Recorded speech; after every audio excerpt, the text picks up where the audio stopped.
teleprompter back there, but I can't see it. I'm not altogether sure I covered myself with this, but you know, people have often asked me about creating the role of Jim Rockford. Let me get one thing straight. Actors don't create anything. There may be a commotion at the car wash or something like that. But the writer creates the characters. The actor just plays them. It all starts with the writing. You know, if the words aren't on the page, then I'm not going to make it any better, I promise you. Jim Rockford was co-created by late Roy Huggins and Stephen J. Cannell. While Roy came up with the idea for Rockford, Stephen was responsible for the memorable traits. It was Steve who wrote that Rockford lived in and worked out of a trailer. Steve also gave him a father, Rocky, and developed the character of Angel. He was my pal. But the famous answering machine, that kicked off each episode. Well, that was Steve's idea, too. One of the most prolific writer-producers this industry has ever seen. His shows were the television equivalent of summer blockbuster movies. Eagerly awaited, action-packed, and high concept. His list of hits reads like the register of unforgettable pop culture entertainment. Only one more page. Although he's since supplemented his career with an equally successful sideline as a novelist, Stephen remains one of television's most creative minds. Here's a glimpse of the work that earned him this distinction. It is with great pleasure that I present this year's recipient of the Paddy Chayefsky Laurel Award for television, Stephen J. Cannell.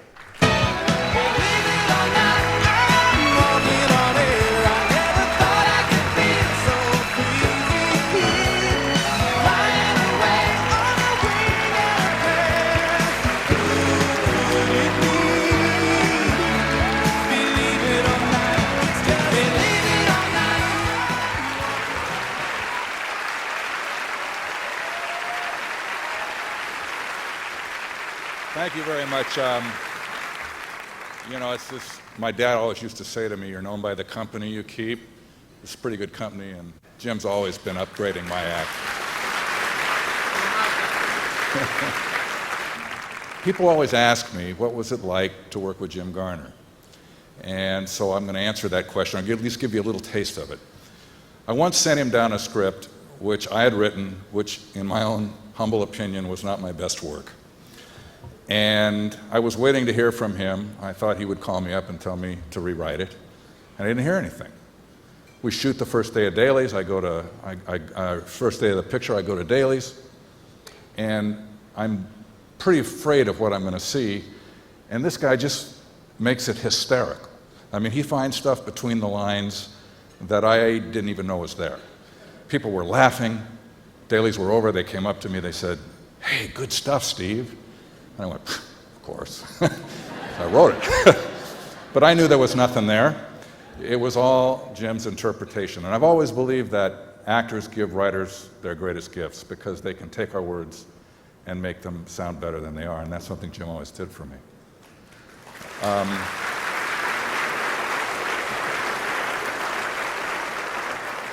I have a few people that I would like to thank, and I'll get out of your way. Number one, first and foremost, my father. I was one of those lucky guys who had a dad who was the best guy I ever knew. And he was an entrepreneur and a self-made businessman who was very successful, wanted me to go into his businesses.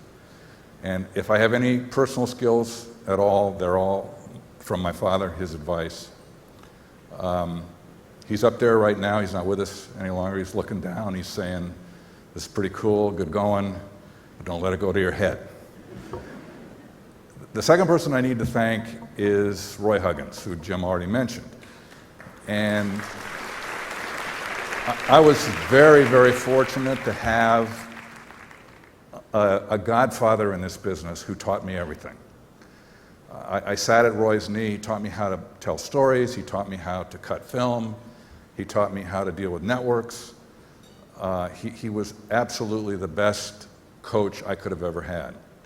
And he's up there right now, and he's looking down, and he's saying, keep the second act strong. And he's also saying, the best stuff in the script isn't always the best stuff in the movie, so cut it out if it doesn't work. So that's advice I think we can all take. And the third person that I want to thank is actually here tonight, and she's looking up at me, and she's saying in her mind right now, please do not humiliate me in front of this room full of people. But I wouldn't be here today if it wasn't for her. I wouldn't be accepting this award because we've been married 41 years, but we've actually known each other. We started dating in the 8th grade, if you can believe that. That's so corny that was. But when I was dreaming about being a writer, and I was writing every day, and I was trying to sell scripts, and I finally sold one episode to Universal, and I wanted to quit my father's companies and become a writer full-time. And we were walking our firstborn around in a stroller at Newport Beach, and I was trying to get up the nerve to ask her permission to quit my father's company and do something so stupid as to try and be a writer.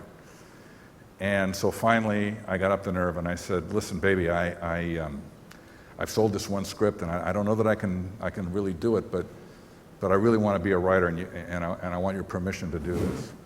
And she said, well, of course, do it. If that's what you want, then that's what you should do. I went, really? So I quit. And it always puzzled me how she could have told me that. And once, many years later, when I was pretty successful, and I figured I wasn't going to fall out of the tree, I asked her, why did you give me permission to leave a secure living to do something as crazy as try and be a writer in Hollywood? And she said, well, it just never occurred to me that you wouldn't succeed. That doesn't get any better than that. So, baby, I thank you very much.